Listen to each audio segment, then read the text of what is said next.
Listen closely because this is going to cut deep. Avoidants only admit their love for you when they are forced to face something they cannot escape, the possibility of losing you forever. You think they'll admit it because of your loyalty? No. You think they'll admit it because of your patience? No. You think they'll admit it because of all the sacrifices you made, all the times you chased, all the times you gave them everything? No. That doesn't make them confess love. It makes them comfortable. Avoidants only admit their love when comfort is ripped out from underneath them. You see, their entire pattern is built on distance. They survive by keeping you guessing, by giving just enough and then pulling away. That's their oxygen. That's their safety. And as long as you chase, as long as you cling, as long as you bend yourself into obedience, they never have to risk their heart. They never have to step in fully. They get to keep control. But the day you stop playing, that's when everything changes. The day you stop begging for crumbs, the day you stop apologizing for wanting consistency, the day you refuse to keep shrinking your worth just to hold on to them, the day you stop chasing and you stand still, that's when their whole system collapses. Because avoidants only realize their love when they feel the terror of your absence. When they finally understand that you are no longer a guaranteed option. When they see that you are strong enough to walk away, strong enough to choose yourself. Strong enough to live without their breadcrumbs. That's when the fear flips. That's when the mask cracks. That's when they finally admit, I do love you. I don't want to lose you. Avoidants don't admit their love from comfort. You need to hear that. You need to let that hit your chest because most of you right now are stuck in a fantasy. You think if you just keep proving yourself, if you just keep being loyal, if you just keep giving more, being patient, being understanding, holding on tighter, they'll finally see you and admit the truth. You think your sacrifice will be rewarded with love, but it won't. Comfort doesn't make them confess. Comfort keeps them silent. Here's the brutal truth. As long as you're available, as long as you're chasing, as long as you're bending yourself to fit into their patterns, they feel no urgency to admit anything. Why would they? They already have you. You're already there. You're already giving, already showing up, already proving that you'll tolerate the inconsistency. You've shown them you'll stay even without the words, even without the commitment, even without the emotional security. And when someone knows they can keep you without giving you what you crave most, why would they change? Why would they risk vulnerability when silence keeps them in control? Comfort for them is safety. It means they don't have to confront themselves. They don't have to deal with intimacy. They don't have to face the terror of saying, I love you, and actually meaning it. Because that confession means accountability. It means showing up differently. It means putting skin in the game. And avoidants fear that more than anything. So when they're comfortable, when you're still in their orbit, they don't confess love. They hide from it. They push it down. They let you keep wondering while they stay protected behind their walls. And you think the more love you give, the more patience you show, the more consistent you are, the more you'll pull them out. But the opposite is true. The more you prove yourself, the deeper their silence digs in. Because your loyalty tells them, I don't need to admit anything. They'll stay anyway. Your obedience tells them, I don't need to risk my heart. They're giving me all of theirs without asking for mine. Comfort is the cage that keeps their words locked up. That's why you can wait years and still never hear it. That's why you can pour your soul out, sacrifice everything, bend until you break, and still be left wondering where you stand. Because your comfort to them is their excuse to never go deeper. You gave them all the benefits of love without demanding the responsibility of it. And here's where the pain cuts the deepest. You think it's about your worth. You think if I were enough, they'd admit it. If I were better, more beautiful, more patient, more understanding, they'd say it. But it's not about you. It's about the system they live in. They don't admit love and comfort because comfort means control. And avoidants value control more than connection until that control is threatened. This is why you can't wait for them to suddenly wake up one day and pour their heart out. They don't wake up in comfort. They don't wake up when everything is easy. They only wake up when the risk of losing you becomes greater than the fear of admitting their love. That's the tipping point. That's the pressure that cracks the silence. And you need to understand how dangerous comfort is for you too. Because when you stay in it, you start normalizing the starvation. You start convincing yourself it's okay. I know they care even if they don't say it. I know they love me even if they never show it. I can feel it in the small things, the little signs. You start surviving on crumbs and calling it a feast. You start lowering your standards so far that silence begins to feel like affection. And then you stop asking for more. You stop demanding consistency. You stop demanding clarity. You stop demanding the very things love is supposed to give you freely. And the more you normalize that silence, the deeper your obedience runs. You become afraid to rock the boat. You stop speaking your truth because you don't want to scare them. You stop asking for reassurance because you don't want to seem needy. You stop drawing boundaries because you don't want to push them away. And in doing that, you reinforce their comfort. You prove to them again and again, I'll stay even without your words. I'll stay even without your love in action. And that's exactly why they don't admit it. Do you see the cycle now? Do you see why you've been waiting so long for words that never come? It's not because they don't feel anything. Avoidants do feel love. They just won't confess it when the environment lets them avoid it. They only confess when comfort is destroyed, when the silence no longer works, when their distance no longer controls you, when your presence is no longer guaranteed. That's when the fear flips. That's when the words they've buried finally rise up, not out of romance, but out of desperation. And this is the hard pill. You can't create that moment by begging. You can't create that moment by pleasing. You can't create that moment by clinging harder. You only create it by stepping back, by refusing to keep playing the game, by holding your worth so high that their silence is no longer enough to keep you standing there. That's when comfort ends. That's when their system cracks. That's when the words finally escape their lips. But until then, comfort will keep them silent. Comfort will keep you obedient. Comfort will keep the truth locked away. And the longer you let it continue, the more power you give away. The more you train yourself to believe that silence is love, when in reality, silence is avoidance. And if you're not careful, you'll spend years waiting for a confession that was never coming in the first place. Not because you weren't worthy, but because they never had to risk saying it. Avoidants run on distance. That's their entire game. You think love is about closeness, connection, showing up for each other. But for them, closeness is danger, intimacy is suffocation, commitment is a trap. Their oxygen is distance. Their safety is keeping you on edge. And they know exactly how to create just enough uncertainty to keep you hooked. Think about it. One day they give you warmth, a look, a touch, a word that makes you believe, yes, this is it. They care. They love me. And then suddenly they vanish. They stop texting. They pull away. They go cold. And you're left spinning, desperate to get that warmth back. You're chasing a high and they know it. That is how the cycle works. That is how they keep control. It's not random. It's a pattern. Distance is not an accident. It's the strategy that holds the power. And the crazy part, the inconsistency doesn't just frustrate you. It hooks you deeper because your brain gets wired to crave the relief of closeness after distance. It's like gambling. You never know when you'll win, but every once in a while, the machine spits out just enough coins to keep you playing. And you keep pulling the lever, keep investing your time, your energy, your emotions, because you're waiting for the jackpot that never really comes. Avoidants play you the same way. A crumb of affection here, a flicker of attention there, and then silence. And that silence makes the next crumb feel like gold. Do you realize how powerful that is? Do you realize how much control they gain by doing less, not more? They don't have to love you consistently to keep you hooked. They just have to love you inconsistently. They just have to give enough to keep you questioning, doubting, analyzing, wondering if maybe tomorrow will be different. And in that wondering, you become the chaser. You become the one analyzing every text, every gesture, every pause in the conversation, every shift in tone. You're training yourself to adjust around their distance. And the more you adjust, the more power they hold. Distance is their leash. It doesn't look like control.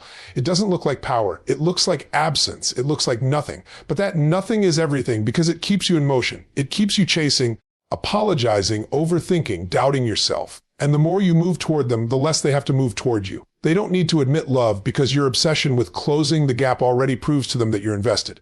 And here's the darkest part. They can sense your panic when they pull away. They can feel your energy shift when they stop giving you attention. They see the way you start reaching, the way you start asking questions, the way you start wondering what you did wrong. And that fuels them. That tells them they have control. That tells them the distance is working. That tells them they can stay behind their walls and you'll still come running to knock on the door. Do you see the trap? Distance creates hunger. Hunger creates pursuit. Pursuit creates obedience, and obedience keeps them safe. Because if you're the one chasing, they never have to risk vulnerability. They never have to step forward. They never have to admit their love. They just have to keep dangling the possibility of closeness in front of you like a carrot you'll never catch. And you, because you crave that closeness so badly, you start believing the lie. You start believing if I just hang on longer, they'll come around. If I just love harder, they'll open up. If I just prove I'm safe enough, patient enough, good enough, they'll finally choose me. But they won't, because your chasing is the very thing that keeps them from moving. The more you chase, the more they retreat. The more you prove, the more they hide. The more you give, the less they need to. Distance keeps them comfortable, and your reaction to their distance keeps them in control. And I know this hurts because deep down you want to believe they're just scared that if you can show them unconditional love, they'll eventually feel safe enough to stay. But ask yourself this. How many times has your unconditional love already proven that? How many times have you shown patience, understanding, loyalty, only to end up with more silence? How many times have you convinced yourself they just need more time, only to be met with the same cycle again and again? Because here's the truth, they don't need more time. They need more fear. They need more consequence. They need to feel that the distance will cost them something real. Because as long as distance works, they'll keep using it.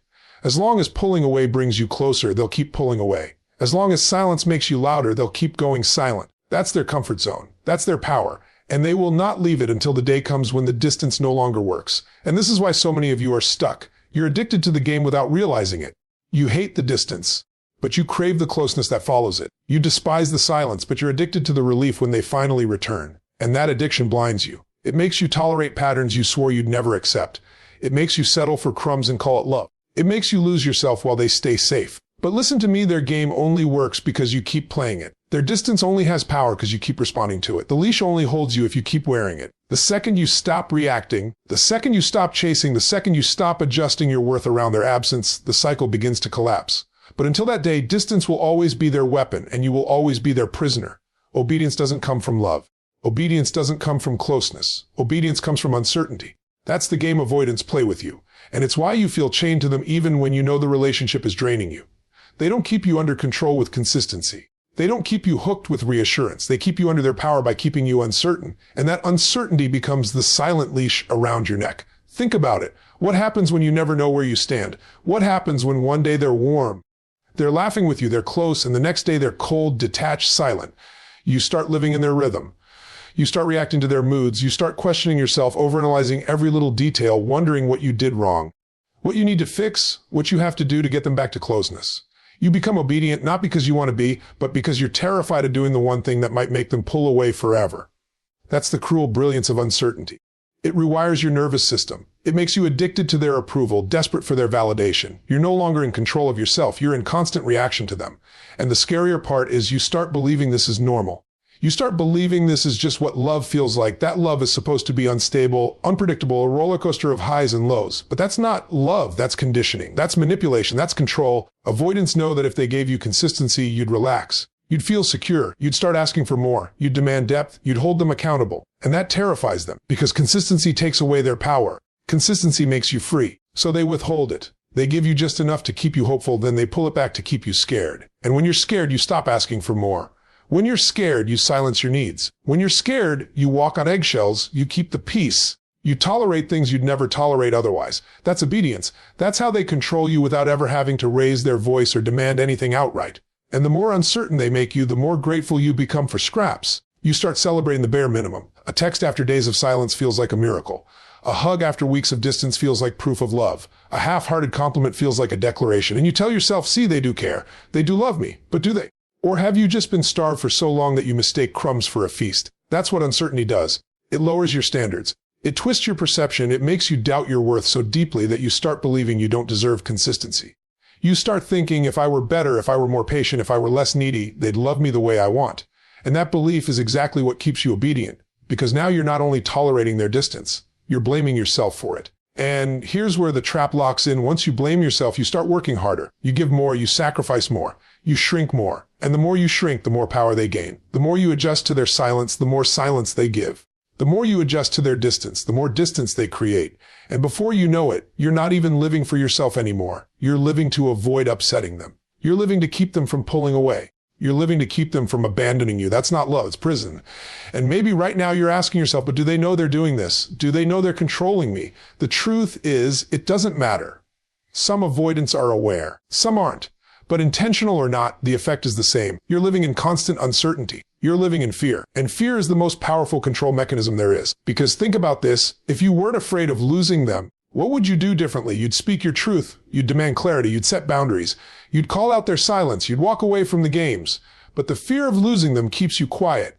The fear of being abandoned keeps you small. The fear of being unloved keeps you obedient. And that's exactly why uncertainty is the leash they never take off you. And this is the hardest part to admit. Some of you are addicted to that leash. You don't know who you are without the highs and lows. You've been in the cycle so long that stability feels boring, that consistency feels foreign, that real love feels suspicious.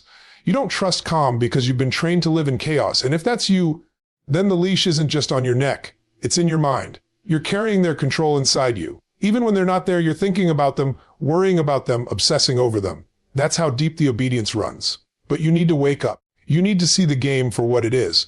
Because uncertainty is not romance. It's not passion, it's not intensity, it's control, it's manipulation. It's the reason you're shrinking while they're thriving. It's the reason you're begging while they're silent. It's the reason you're loyal while they're distant. And until you break that cycle, until you decide you'd rather face loss than live in fear, you will always be obedient to someone who never deserved your obedience in the first place.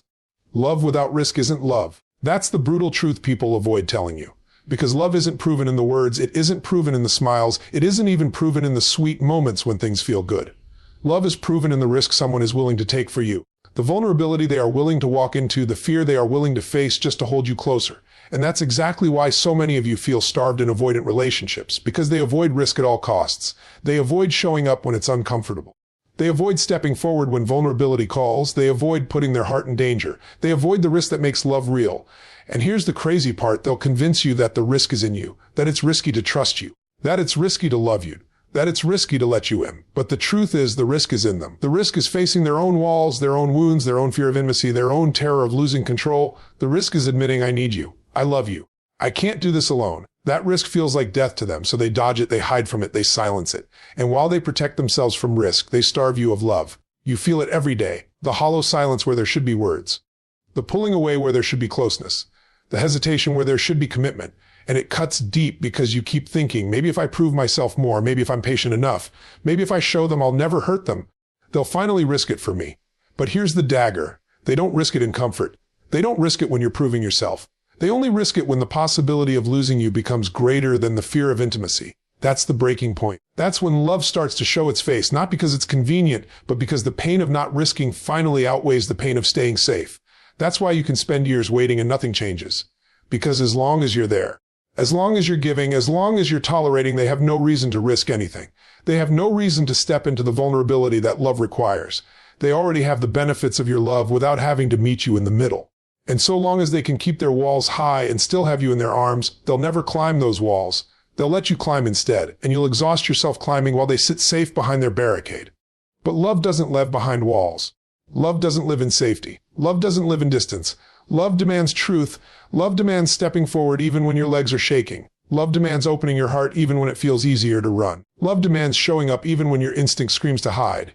And that's why so many people confuse attachment with love. Attachment is the pull that keeps you there. Love is the risk that keeps you real. And if someone isn't willing to risk vulnerability, then what you have isn't love. It's a contract of fear. And that's the wake-up call you've been running from. You think if you can just get them to say the words, I love you, everything will change. But the words mean nothing if there's no risk behind them. Anyone can say 3 syllables. Anyone can whisper it when they feel you slipping away. Anyone can toss those words out when they're afraid to lose you. But love isn't in the confession. Love is in the consistency that follows it. Love is in the actions that prove. I'm not just saying this to keep you. I'm risking myself to keep showing up. And until you see that risk, until you see that vulnerability, until you see that step forward, you don't have love. You just have a performance of it.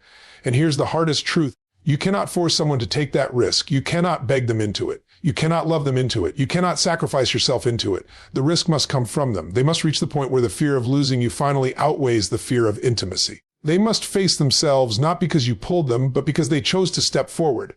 And if they never choose, you could spend your whole life proving yourself to someone who never risked themselves for you. So ask yourself right now, have they risked for you? Have they shown up in their fear, in their vulnerability, in their rawness? Have they opened their chest even when it terrified them? Have they stepped into closeness when it would have been easier to run? Or have they kept you dancing on their leash of distance, giving you crumbs while they protect themselves behind silence? Because if they haven't risked, they haven't loved, not truly, not fully, not in the way you deserve. And you deserve love that risks. You deserve someone who doesn't just say it when they're scared to lose you, but someone who lives it when they know they could. You deserve someone who isn't just holding you when it's easy, but someone who's fighting for you when it's not. You deserve someone who doesn't just whisper it in desperation, but proves it in consistency, in presence, in commitment. And if you've been settling for less, if you've been convincing yourself that crumbs are enough, it's because you've been conditioned to think love is supposed to be safe for them while dangerous for you. But it's the opposite. Real love is mutual risk. Real love is 2 people willing to lose themselves to find each other. Real love is sacrifice on both sides. And if the sacrifice is only yours, if the risk is only yours, you don't have love. You have obedience disguised as devotion. Don't chase the confession. Don't chase the moment you've been obsessing over in your mind. That perfect scene where they finally look you in the eye, break down, and whisper the words you've been starving to hear, I love you. You've built your entire hope on that confession. Like those 3 words will suddenly erase the years of distance, silence, inconsistency, and pain. But here's the truth. Words are cheap. Words are easy. Words can be used as weapons just as much as they can be used as promises. And when you're dealing with avoidance, you need to understand that their confession is not the prize, it's the bait. How many times have you craved those words so badly that you would have done anything just to hear them once? How many nights have you imagined how it would feel, how your chest would explode, how your tears would flow the moment they finally admitted what you already felt? And that's exactly the danger. Because when you're addicted to the confession, you stop paying attention to the action. You stop paying attention to consistency. You stop paying attention to reality. You'll accept anything, tolerate anything, suffer through anything as long as you think those words are around the corner. And that's how the trap works. Avoidants know exactly how powerful those words are to you.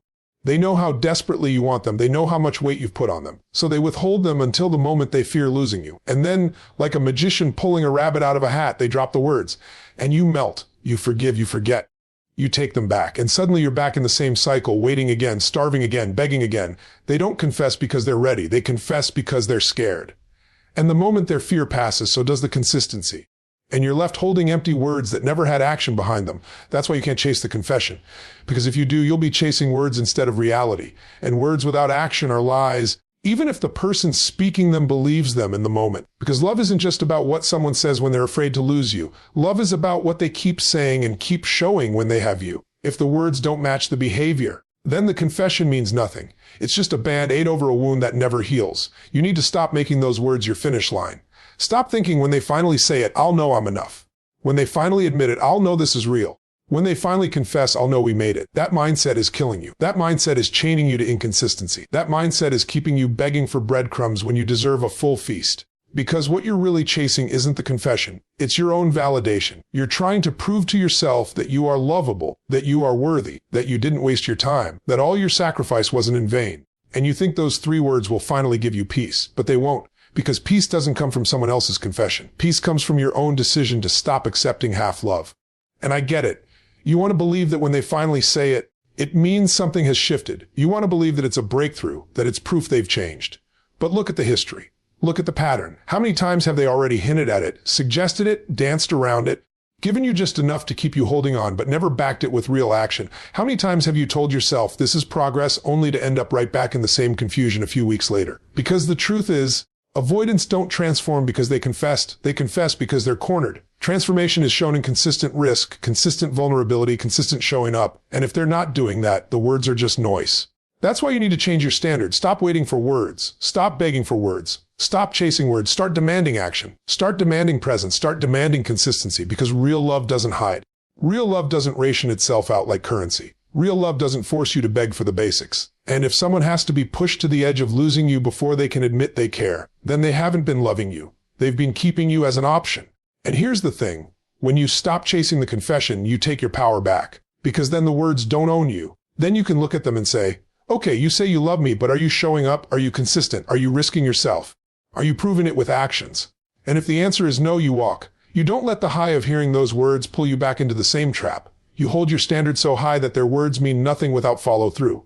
And that's when everything changes. Because suddenly the game doesn't work anymore. Suddenly they can't manipulate you with crumbs.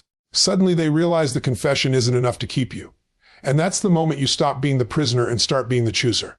But if you keep chasing the confession, you'll stay stuck. You'll keep waiting for a moment that doesn't actually change anything. You'll keep forgiving behavior that should have ended the relationship months ago. You'll keep proving your worth to someone who doesn't even have the courage to prove theirs. And you'll keep shrinking yourself smaller and smaller until you don't even recognize who you are anymore. All because you were addicted to hearing 3 words that mean nothing without the action to back them up. So let me say it again loud and clear. Don't chase the confession. Don't make it your oxygen. Don't make it your validation. Don't let your life, your heart, your worth hang on the edge of words that anyone can say in a moment of fear. Let their actions be the only confession that matters. Let their consistency be the only proof you accept. Because that's the only way you break free from the cycle. That's the only way you stop living in starvation. That's the only way you finally claim the love you deserve. Reclaim your power first. That's the piece most people miss. You think the power lies in finally getting them to open up, finally getting them to confess, finally getting them to love you the way you love them. You think if you just wait long enough, if you just prove yourself enough, if you just pour more of yourself in, eventually the scales will tip and they'll meet you where you are. But that's the illusion. That's the trap. Because the more you wait, the more you prove, the more you chase, the more power you give away. And when you hand your power to someone else, you become the prisoner of their walls. You live inside their fears instead of living inside your worth. And that's exactly how avoidants thrive. They don't have to chain you to them physically. They don't have to lock you in a room. They don't even have to beg you to stay. They just pull back, create emotional scarcity, and suddenly you are chasing them like they're oxygen. Suddenly you are calculating every word, every text, every move just to make sure you don't scare them away. Suddenly you're silencing your needs, suppressing your truth, pretending you're okay with the distance because you don't want to lose what little they give. That's not love. That's not partnership. That's power imbalance. That's control. And the only way you break free is by reclaiming your power first. Do you know how powerful you actually are? Do you realize what it means to be someone who loves deeply, who shows up fully, who gives everything from the heart? That's not weakness. That's not clinginess. That's not neediness. That's strength most people can't even touch, because it takes courage to love. It takes courage to show up. It takes courage to risk yourself for connection. And yet you've been taught to believe that your openness is a liability while their avoidance is strength. No, their avoidance is fear. Their avoidance is a cage. Their avoidance is survival mode, not love. And your vulnerability is power, but only if you stop pouring it into a black hole. You need to stop begging someone to give you what you already carry inside yourself. Because love isn't about finding someone who makes you worthy. You are already worthy. Love is about finding someone who recognizes that worth and matches it. And if you keep waiting for an avoidant to give you your value, you're going to wait for